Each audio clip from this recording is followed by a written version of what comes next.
Hello and welcome to Political Thinking, a conversation with, rather than an interrogation of, someone who's shaped our political thinking about what has shaped theirs. Now, you might think that the job of the Equality and Human Rights Commission was simply to police and implement the law to ensure equality. But in this era of so-called culture wars, debate about equality is, it seems, dividing even the Commission itself. My guest this week is the chair of the Equality and Human Rights Commission, Baroness Kishwa Faulkner. She faced allegations that she had bullied her staff. Allies of her insisted that she was the victim of a witch hunt from people who she thought the wrong things about the toxic debate about trans women and their place in society. An investigation into that bullying has recently been dropped. Baroness Faulkner was appointed by the Conservatives, but she is a former Liberal Democrat peer. She's also talked of herself being a first-generation migrant to this country. She came here from Pakistan. Baroness Faulkner, welcome to Political Thinking. Thank you for having me. We've been waiting months to have this conversation, you and I, because you felt it wasn't right to speak when there was this investigation into you. An investigation that has been dropped. We'll talk about some of that later. But how do you feel now? Is it like a shadow's been lifted? Nick, I think in these sort of things, people sometimes find that they're more resilient than they imagined themselves to be. But when you're actually in it, nothing you've ever heard about in terms of anyone else's experience is ever applicable to you. It's a very personal thing, and one goes through it at a very personal level. If you're lucky, you have the love and support of your family, which I've had in terms. But I think the thing that there is some relief, of course there is. But I think the thing that I reflect upon is that there were times when I thought I had a very well-constructed flak jacket in terms of my resilience. And there were times when I thought that flak jacket became incredibly thin, and I was really worried about whether one would survive the experience.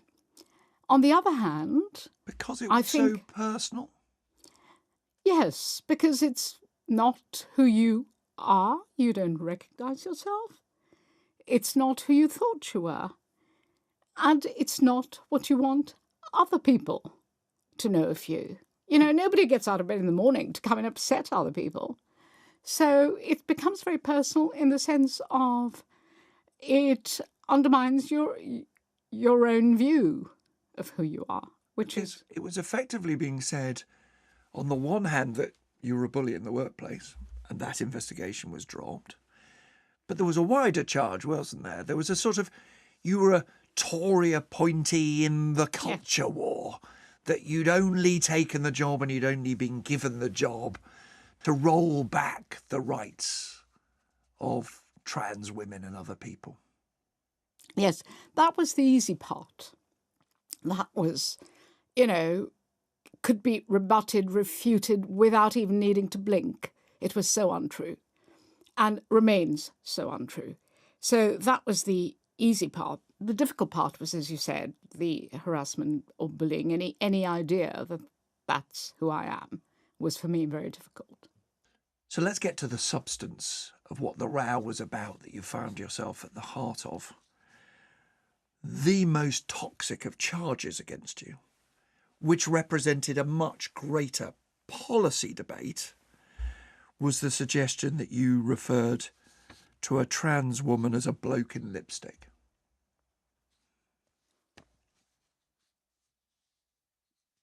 Did you? Yes, and I said so publicly. But context is everything.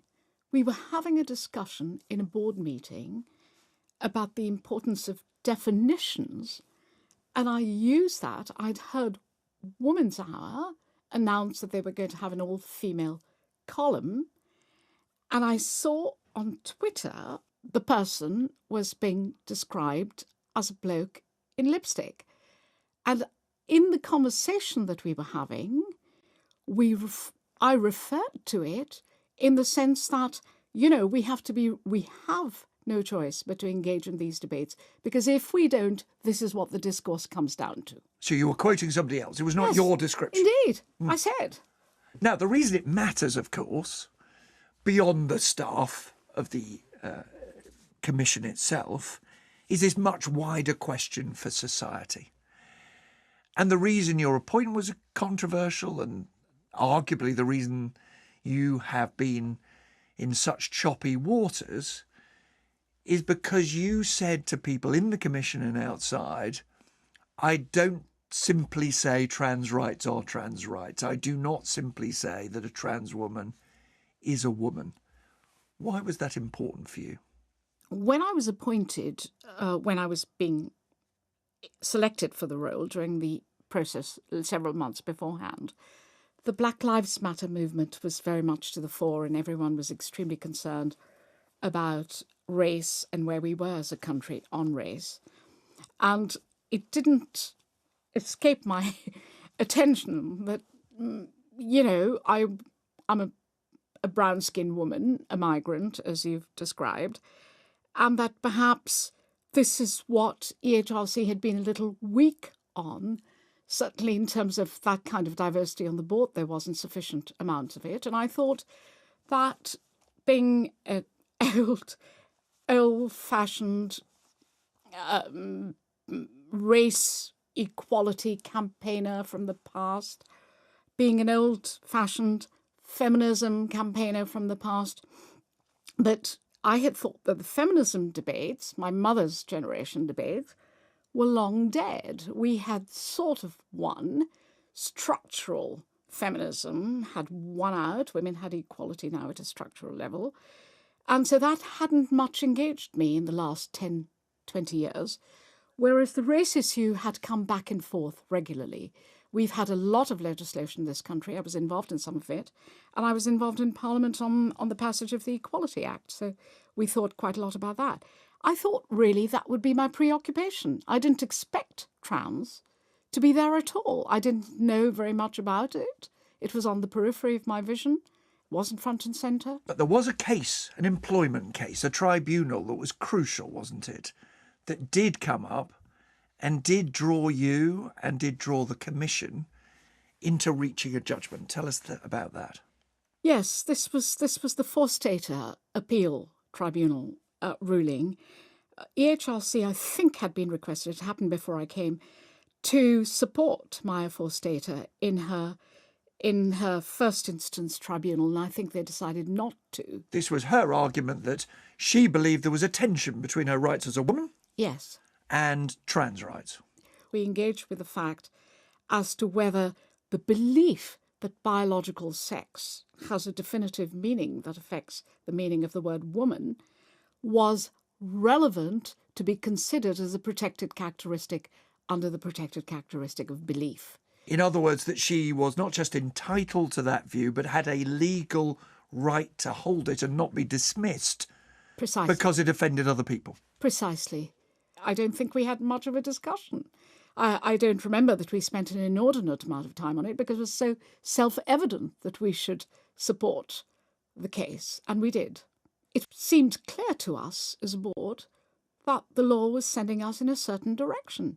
Either we protect all protected characteristics and take engagement with all of them, or we don't, even the ones that are difficult.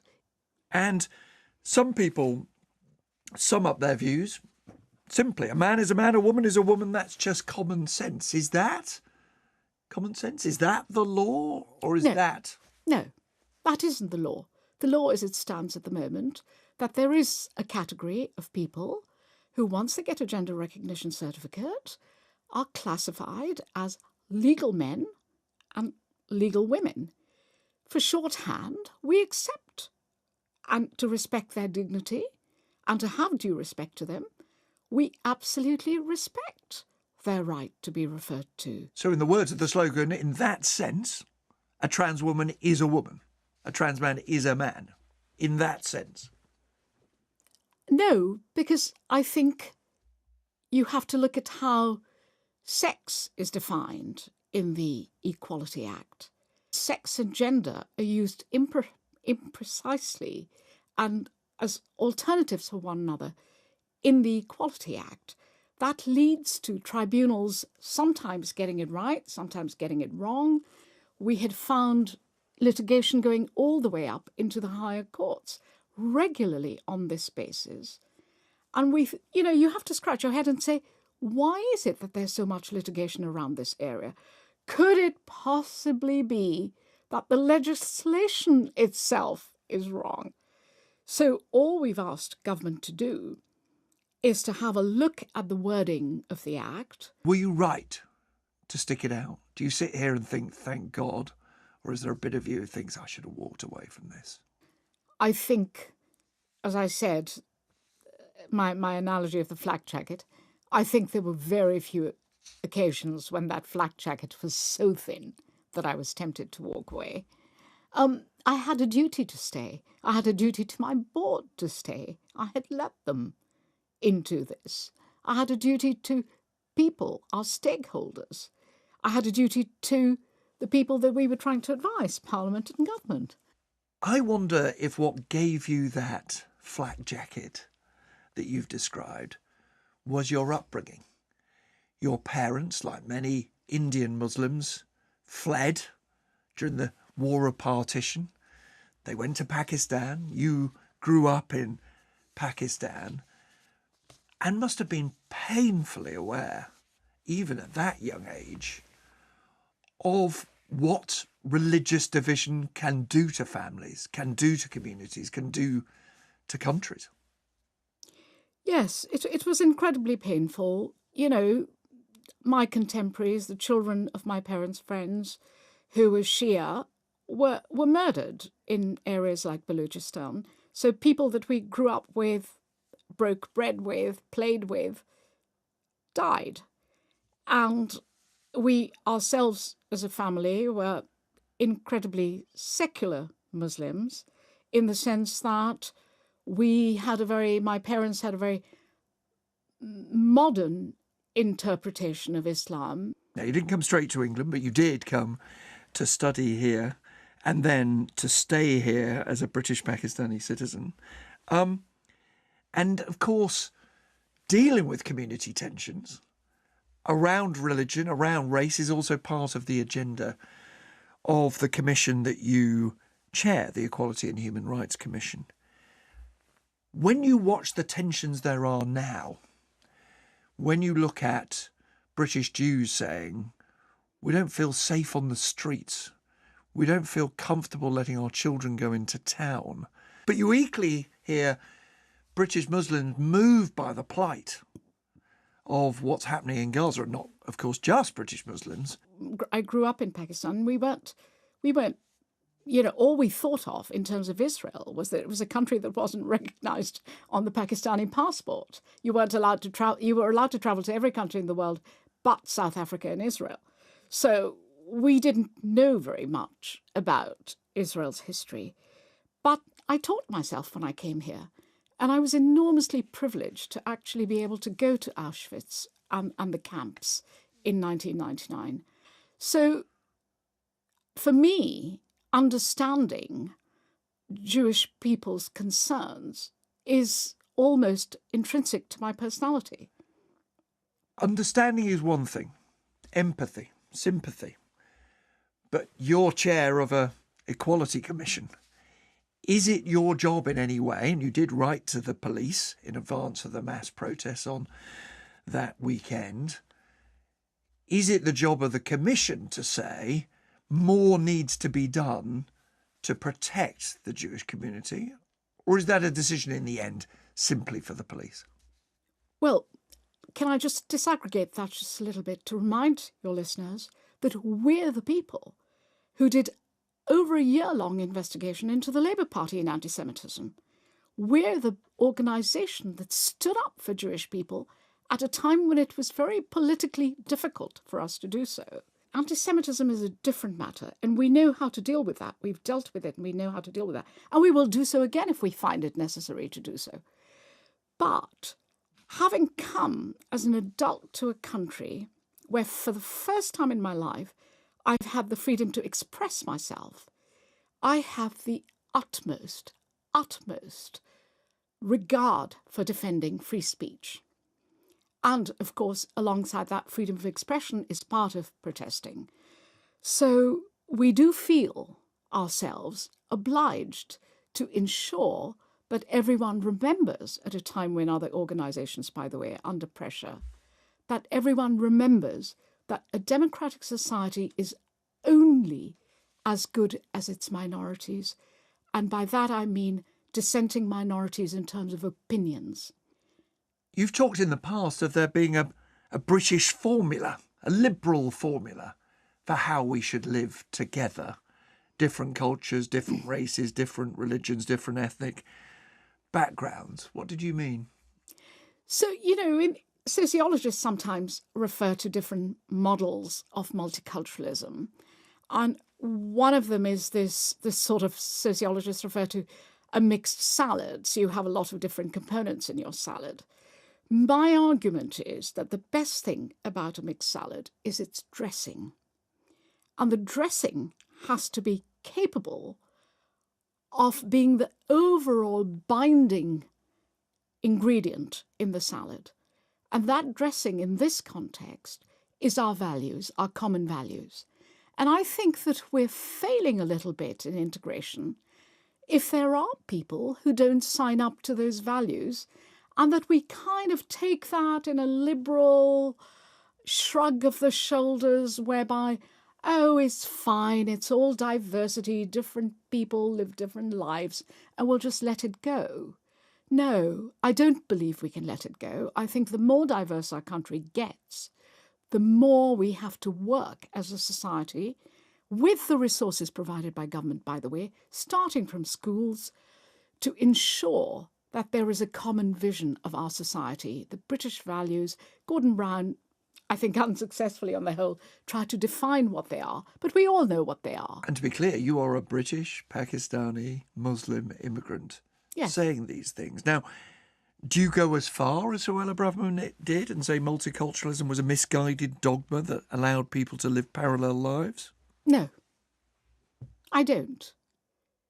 There is very little, I think, that in recent terms that I would find that is helpful to that debate, and that's not a helpful way of phrasing it. I don't subscribe to that, and I wouldn't go along with it. You have sometimes backed things that were seen as deeply provocative. Boris Johnson said that women who wore the veil or the burqa looked like they were letterboxes or that they were bank robbers. And you surprised some people in saying you thought that was an argument that should be heard. On the face of it, it wouldn't have been an article that I would have written. I still stand by the fact that sometimes we are excessively liberal in our perspectives on allowing people to live too much of the lives that they're accustomed to living, which don't take into account the cultures of the country they have come to. I say to you here, I think I'm correct in saying that early on, when face masks were made mandatory during COVID, I expressed concerns back then in the Lords about the security implications of allowing masked people. That's because I had very relevant direct experience in Pakistan. If you try to go into a public building or a bank or a government building, and if you're wearing a full burqa, you are searched. You are not allowed to do that. It's not unreasonable for a state to say, if you're going on a demonstration, you should show who you are. Now, I said in the introduction, not just that you're a British Muslim, but you described yourself once as an economic migrant. When you hear the debate about people who are coming here any way they can, sometimes across the channel in small boats, perhaps because they think there's no other way of getting here, is there a little bit of you that identifies with them and their journey and their plight? There's a big difference. And I think the big difference is, yes, I was an economic migrant. I was lucky enough to be, for the skills that I had, to be offered a job here. And I came that way. And that is, I think, goes to the heart of the small boats matter. The issue is that we, as a country, let in fairly significant numbers of people into our country through legal routes. The issue isn't the route by which you arrive here so much in the public's concern about this. It is about whether you have arrived here fairly and squarely through the routes we all recognise in terms of our obligations as a law-abiding internationalist country. And I think that's where the problem lies. As a lawmaker, you're a member of the House of Lords, as well as chairing the Equality and Human Rights Commission. Does Baroness Faulkner feel uncomfortable with the courts being able to block an elected government's policy? Or is that what the courts are for? I have huge regard for the Constitution, the constitutional settlement we have here in the UK. And the separation of powers is absolutely critical to a thriving democracy. So if there are people listening or watching who are raging at the idea the Supreme Court has blocked a plan to stop the boats, you say what to them? We have throughout had a very consistent policy through the Illegal Migration Act when it was a bill going through Parliament, till today, that we have expressed exactly the concerns that have now been found to be the unlawful act of the UK government in this legislation. So I suppose in a way, if I were putting it into shorthand, there would be a bit of schadenfreude, a bit of we told you so. We're talking a couple of hours after the Supreme Court has made its ruling on the Rwanda scheme for processing some asylum schemes in Africa rather than here, and you've not had the chance to study it. But the Commission has expressed views before today on this. What are the concerns you've expressed? I think our concerns were really about whether we could have been guaranteed the fairness of the process, judicial process, the fairness of the judicial process, if it were carried out by a third party. We've talked through just a couple of the very complicated, some say toxic issues that have to be handled. I wonder what your reflections are as an immigrant who, in your own words, came here with a single suitcase, are that you're now one of the people in charge of reaching those judgments in your adopted country. You know, it's a very sobering thought, but in general, when one looks back at life, I think so much of success in life is luck rather than effort. I came here from a family where my other siblings went to the US, and I also had the privilege subsequently of living in France, Germany, and Italy. So every time I reflect on my life, I try and work out what it is that is so attractive about this country rather than any of those I've mentioned. And I think it is partly that I arrived at a very lucky time when generally the atmosphere among young people, and I was pretty young people, was that they were embracing of others, of foreigners, of foreign cultures and things. And that has been my experience through my time, my 40-something years here. I think we're an incredibly, especially as I look at Germany and France and Italy, the three European countries I know best, we are in a very different way. We're a more open society. We're nonconformist. We almost seem to take a pride in our nonconformism. Yet that dressing, the glue that binds us, are a sort of wry smile down the pub, a bit of rolling of the eyes when people say inappropriate things, but just getting on with it. And that is what is so attractive here. My siblings live in the US. I go there frequently and I see what's happening there. And hell no, I wouldn't want to be there in a million years. Baroness Kishra Faulkner, Chair of the Equality and Human Rights Commission, thank you very much for joining me on Political Thinking. Thank you. It's been a privilege. Equality, one word that so many people would say, I believe in. And yet it's so easy to say the word and so hard to agree on what it means in practice. Like in so many areas of our public life, it is tempting to say, wouldn't it be better if we took the politics out of the debate? The truth is, it's a fantasy to think you can do that. Thanks for watching.